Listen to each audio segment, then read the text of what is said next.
will just delve right in. So our topic today is legitimizing the investor-state dispute settlement regime through energy justice.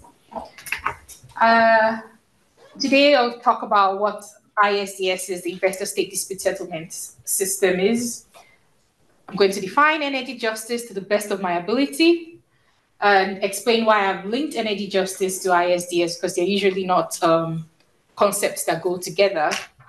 And then I will couch ISDS criticisms as energy injustices and figure out how we can retool these energy justice tenets for ISDS reform. Okay, so setting the scene, I'd like to first of all explain what ISDS is, investor-state dispute settlement. So imagine an investor, he has some money to invest, he takes that money and he invests it in a foreign country. He invests it in any business, we'll say the energy sector because we're at the energy cafe. And he's invested it and he has assets and business is running and things are going on. And then the state takes over the property. What does the investor do? Now, because states are international actors, the only avenue the investor has is international law. But states are international actors, and the investor is a private individual. So before ISDS, the investor would have to go to his home state or an intergovernmental organization such as the UN. You'd have to go through all sorts of treaties, international law, customs, all sorts of things before you can get access to international law and sue the state or get some responsibility from the state. But with the advent of the investor-state dispute settlement regime, basically the investor can just sue the state directly. It's actually a relatively recent development of international law. And so basically, what is the ISDS regime? It is a predominantly treaty-based regime of rights. So where a host country, two countries sign an investment treaty, then the nationals of those countries can invest in the first country and then sue the government of those countries if they act contrary to their investments. So it provides, like I said, the foreign investor with direct access to customary international law, and it gives the investor the ability to sue the host government if its actions affect FDI, the foreign direct investment. And the treaties impose specific obligations on host states. So the state is required to treat the investment fairly and equitably, which means a whole lot of things. Means that you should have a stable legal framework.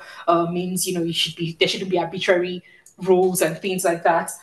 Compensated expropriation. So there's a principle of permanent sovereignty over national resources, and every government is allowed has sovereignty to expropriate anything within its territory, but you're not allowed to do that without compensating the person you're expropriating it from. So the treaties contain that as well. You shouldn't treat foreign investors any worse or any less than your national investors, and just a whole lot of things that I won't go to in this presentation.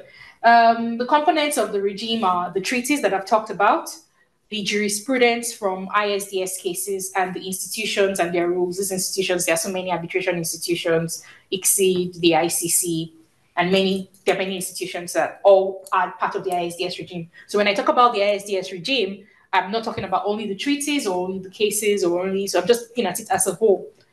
And why the ISDS regime is very special is because it mitigates political risk.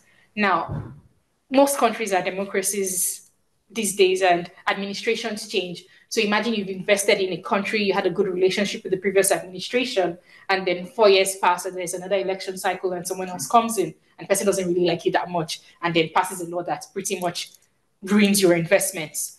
What the regime does, the ISDS regime does, is mitigates those political risks because the government will be sued if they do that. And it's perfect for energy investments because energy investments are highly capital intensive and run for long periods of time. So, in my country, Nigeria, for example, an oil mining lease is usually 30 years. That's about almost 10 administrations. You don't want to have to keep dealing with the new government every time.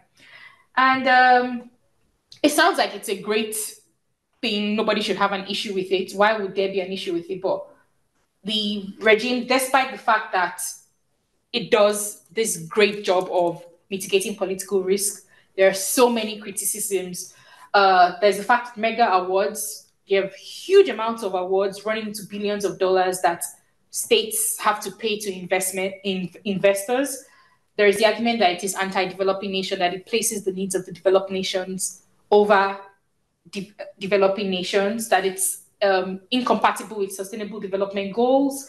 There's a pro-investor bias, lack of transparency, lack of diversity. There's so many criticisms of the regime, and this has caused a legitimacy crisis, which pretty much means, not many people are accepting its ability to act as a dispute settlement procedure within the international investment sphere.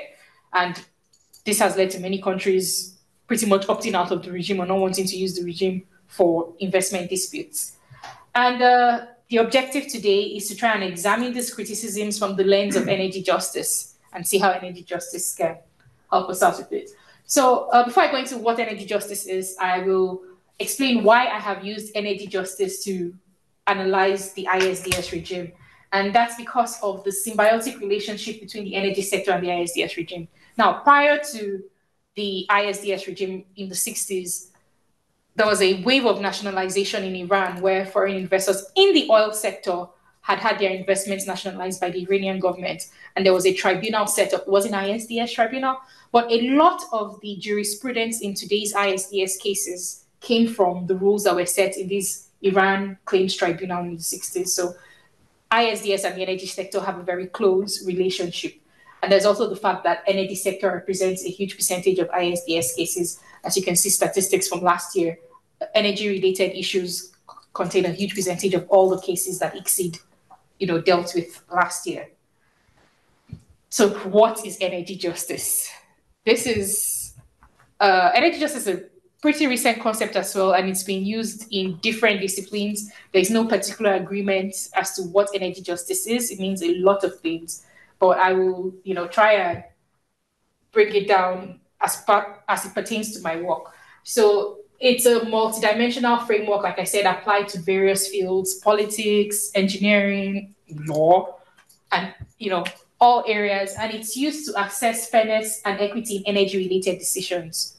I think that the decisions of tribunals count as energy-related decisions. Usually that means where you cite an energy plant or whether to make a certain investment or what type of people you employ. But a dispute decision, I think, qualifies as an energy decision as well. And it encompasses consideration of inclusivity, access to energy services, and the fairness of procedures. It also serves as a tool, which is what I'm using it as today, to analyze and understand the equitable distribution of energy benefits and the mitigation of adverse impacts on those affected by these decisions. And there are different approaches to looking at energy justice, conceptualizing energy justice. There's the principled approach, which lists out a list of principles, and there's a tenets approach, which says that energy justice is a group of tenets that you must abide by. And so the tenets are cosmopolitan justice, distributional, procedural, recognition, and restorative. So what I'll be doing today is seeing how these criticisms of the ISDS regime that I had mentioned earlier, constitute injustices in all these tenets. So that's the next part of the presentation. So distributional injustice. The energy justice tenet on distributional justice says that there should be a fair and equitable distribution of the costs and benefits in the global energy system. So one population shouldn't suffer the environmental effects more than another and all that. Now, applying it to the ISDS regime, it manifests as an unequal allocation of costs between the host states and the investors. So remember the treaties I talked about. Those treaties, like I said, have obligations on the host states to treat the investments fairly, don't change the rules arbitrarily, don't expropriate without compensation, but there is no corresponding obligation for the host state. And so there is really no balance. The investor seems to enjoy all the benefits of the regime, and the state has given up its sovereignty because it's being sued at international law. And what this has meant is that states have used this, or investors have used this regime to challenge states' decisions that help them to transition to a low carbon economy. And I have the example of the RWE and the Unipa cases against Netherlands. And the Netherlands had passed a law to pretty much phase out coal because of the huge carbon emissions and how it affects the environment and climate change. But these investors are saying that the phasing out rules of the Netherlands administration is going to affect their investment, and they sued the government. So ISDS can be used as a tool to limit the just transition. Another way that distributional injustice manifests is how developed and developing nations use the system. There's an unequal allocation of costs and benefits between developed and developing nations. And so in the benefits, the benefit, like I said, is a direct access to international law. But you find out that the statistics show that foreign investors from developed states use it against developing nations. And there's the argument that it's a tool of neocolonialism. I'm going to give you a little bit of background about why the ISDS regime, came up. So in the 60s, when there was the decolonization wave across Africa, Latin America, the developed nations had to come up with a system. So during the colonial era, they were the government. So it was highly unlikely that, the UK would do something that would affect BP's investments in a colonial territory. But now that the countries were becoming independent, it was important that there was a mechanism put in place to prevent arbitrary decisions by the government, like we had seen in Iran previously. And so the ISDS regime was put in place. Now, the argument is that the regime is pretty much being used, considering how the statistics of how investors from developed nations are suing developing nations. It's kind of like perpetuating a form of neocolonialism. And there's credit to that argument. In terms of the costs, I talked about the high damages earlier, and as well as the criticisms. There's the fact that developing nations suffer more from these high costs because they represent a higher percentage and place a higher burden on developing countries. There was two cases recently in Pakistan and in Nigeria. Thankfully, the Nigerian case was overturned last week by the High Court, so thankfully. But they were awarded $4 billion in Pakistan. Nigeria, there was an award of $6 billion against Nigeria. Compared to the gross national income of the country, that's a lot. And this is where my research really is in my PhD, I do a statistical analysis of the percentage of the awards to the gross national income of countries and see whether there is proof that developing nations suffer more, and there is. But that's just like an aspect of my research. In comparison, RW, the case I talked about in the Netherlands, claimed $1.4 billion. It's a lot of money, but still is a dent in the economy of the Netherlands. So that's a way of distributional injustice in the ISDS system. Then there's also the problem of regulatory chill. You see governments find themselves unwilling to pass laws that help their citizens because they're afraid that they will be sued. A typical example of where firm has or an investor has sued a company for great laws was in Philip Morris versus Uruguay, where the government passed a plain packaging tobacco law ensuring that in tobacco sellers have a huge warning and the ugly lungs on tobacco cigarette packages saying smoking is going to kill you and all that. And Philip Morris said it was an expropriation of their intellectual property, that's their trademark, to put on their cigarettes, and they were able to sue the government. Well, not successfully, but it's an example of how it can cause regulatory chill.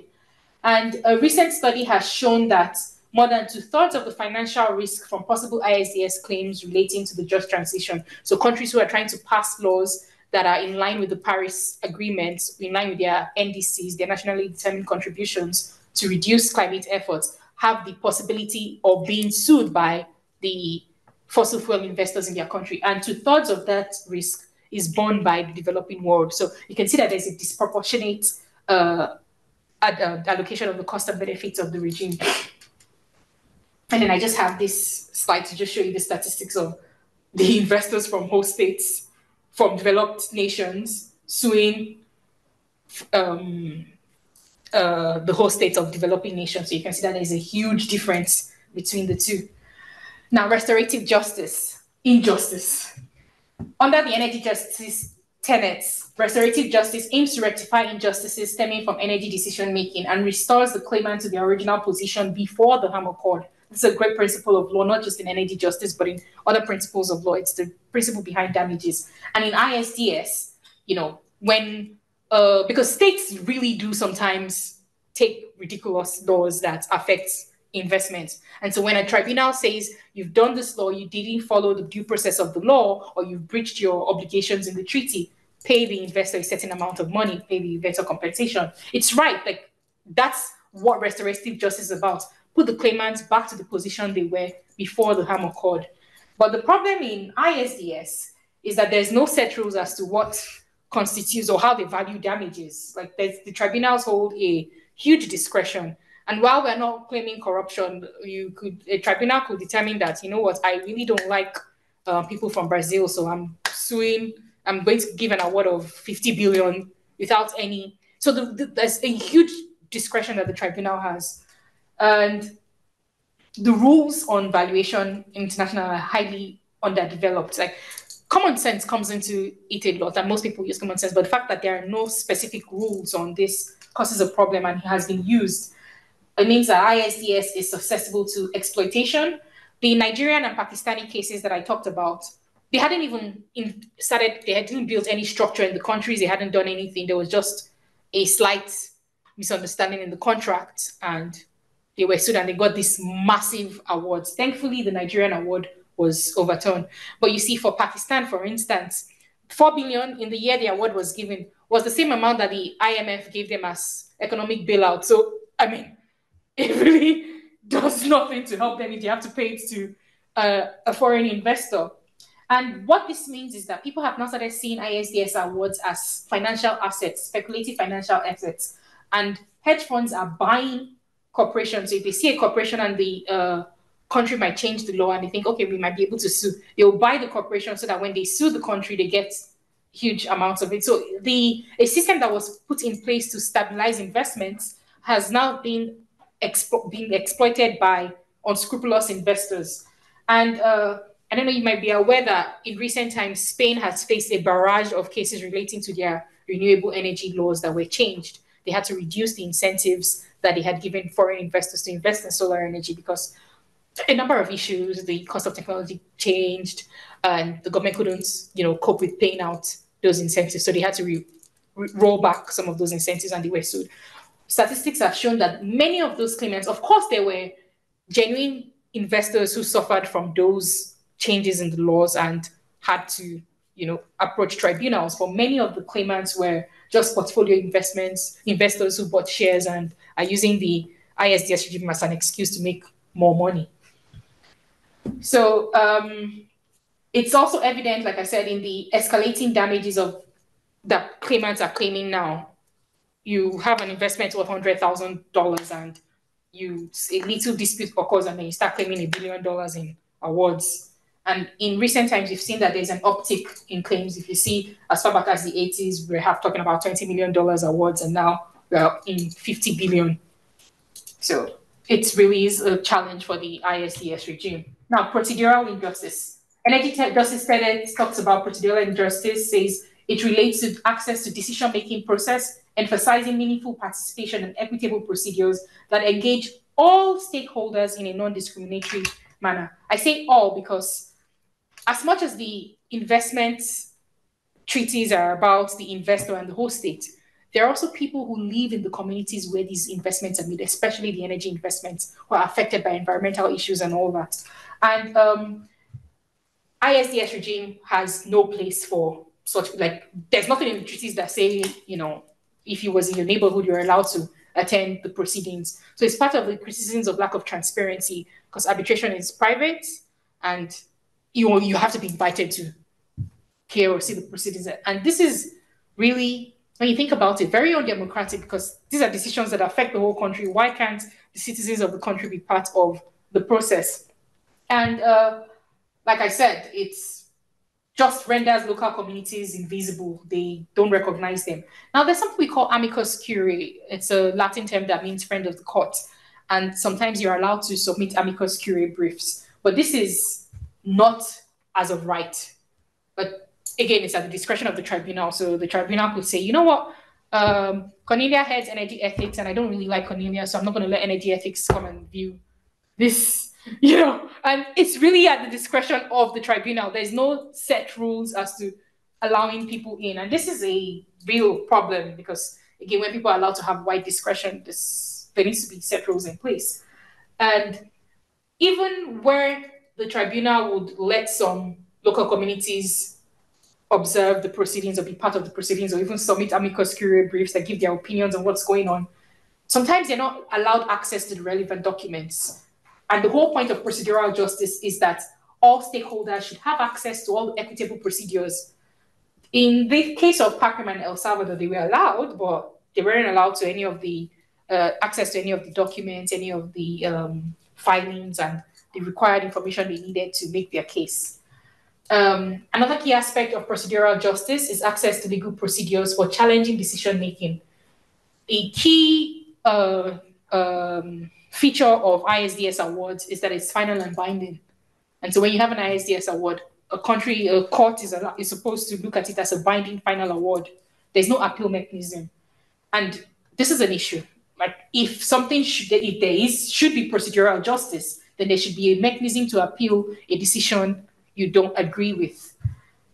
There's no such forum in ISDS. And ICSID, one of the institutions that I talked about earlier that administers a lot of these ISDS cases, there's a provision for annulment, but the annulment doesn't even look at the review of the merits, whether factual mistakes or legal mistakes. They're just a list of grounds which include, impartiality and things like that annul the case. And this does not align with the tenets of procedural justice. I'm going to run through the rest because I'm still at the time. Recognition in justice. As an energy justice tenet, it emphasizes respect for all peoples and their diverse worldviews. It acknowledges, respects, needs, rights, and experiences of people impacted by decisions, and it can manifest as cultural or political domination.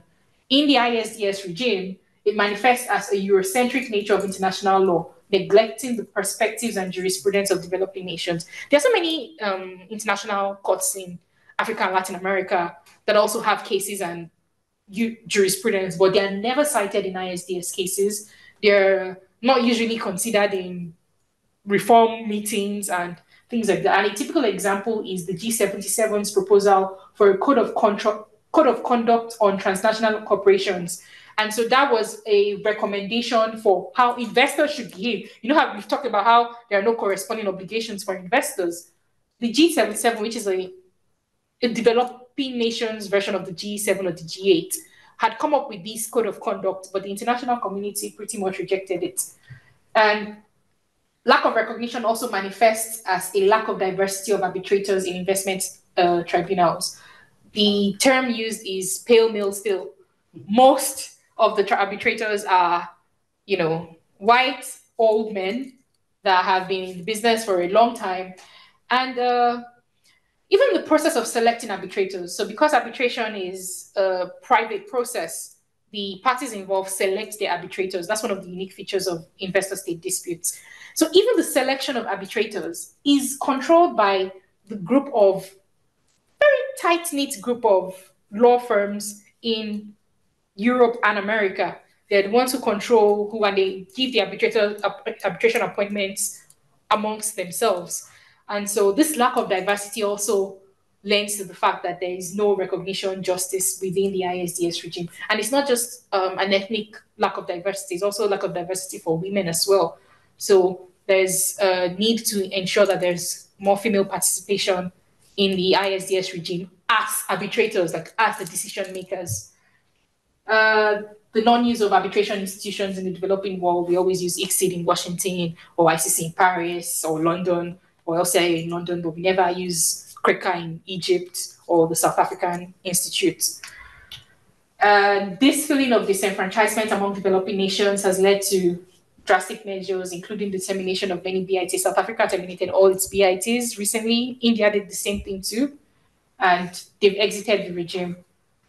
I would like to say that it's not just a developing nation issue, because in the light of the Spanish cases, Italy, Spain, and the Czech Republic were sued recently in the past few years, and France, Italy, Spain, Czech Republic, and some countries have said that they will be exiting the Energy Charter Treaty. So it's really not a feature of only developing nations, but it just shows that we need to work on the shortcomings of the ISDS regime. Now, this is the last tenet I'll be talking about, cosmopolitan injustice. It's the idea of cosmopolitan justice as an energy justice tenet is that there's a collective morality and responsibility for others that goes beyond borders, that you don't have to think about what's happening in only your own country. And it's concerned with the protection of global human rights. ISDS doesn't do anything to help that. There is no tribunal. Well, that's not true. Tribunals would usually refuse to address human and environmental rights issues in investment disputes. So even when some people will say, okay, you know what, let these local communities talk about how they've been affected, their environmental rights have been affected by the actions of the energy companies. So they've talked about it, and that's just about, they're given a right of audience, but there's no remedy, and many tribunals won't even go into the issue. They take the four corners of the treaty approach, which means that tribunals will only, decide on what was in an investment treaty. And because these investment treaties, like I said earlier, don't contain any corresponding obligations, they will only decide what's within the treaty. And this is a disservice and a missed opportunity, because international law has a provision that allows them to go outside the treaty. And that's Article 31 of the Vienna Convention, which says that any relevant rules of international law applicable in the relations must be taken into account. So you can look at human rights treaties when deciding investment disputes, but so far tribunals shy away from looking at human rights issues in investment disputes. And even when they do, there's no positive acknowledgement of these human rights. Investors are in the case of Obresa versus Argentina, the tribunal said that yes, investors are supposed to refrain from actions that infringe upon human rights, but they are under no obligation to take affirmative actions to promote human rights. I honestly think that that's a missed opportunity for investment tribunals to contribute to human rights, especially as we say that, it's a collective morality and responsibility. Cosmopolitan justice is a collective responsibility. So every actor, including investment tribunals, including arbitrators, should be part of that responsibility of promoting human rights. And so we've seen how some of the criticisms of the ISDS regime can manifest as energy injustices. So what do we do about that? Okay, this is showing how human rights are at the center of energy justice, just to buttress that point. And so it's important. There's been so many reform committees for the ISDS regime, and it's a bit fragmented. Developing nations have their group. There's the AFTA, the investment protocol under AFTA. The UNCITRAL group has its own reforms. The energy charter treaty is being modernized. They're fragmented, and there are different needs for different countries and different regions. So I'm not proposing that all the reforms should be brought under one umbrella and implemented. But in these various reforms, it's important that these energy justice principles are, put in place or used as guides to ensure that the ISDS regime is fit for the purpose of protecting energy investments and the entire community. So these are just some reform proposals based on the injustices that we had talked about earlier. So for distributional justice, we need to balance the cost and responsibilities between host states and foreign investors by including CSR in investment treaties. And there's great examples of that. Many model BITs now have this provision. And then the Nigeria-Morocco BIT also has a huge provision for corporate social responsibility. So it's good that the costs and benefits are being spread across not just the state, but also the investor as well. Then restorative justice, we should have structured rules for damage valuations. We can't just be using arbitrary numbers to do the discount cash flow method, because that's exactly what happened in the Nigeria case. They used the discount cash flow percentage that was so high and amounted to big awards, and nothing to really put it in place or to counter it or to say, is this industry practice? So we need, actual rules. Say tribunals don't have this wide discretion anymore. Make sure you consider only damage claims that have used the industry standard of, discounting rates or whatever it is, just no wide discretion anymore. In terms of procedural justice, the institution should have specific rules that allow local communities to participate in the process. It shouldn't really be at the discretion of tribunals. That way we can ensure a more rounded and justiciable ISDS regime. The same thing goes for recognition justice.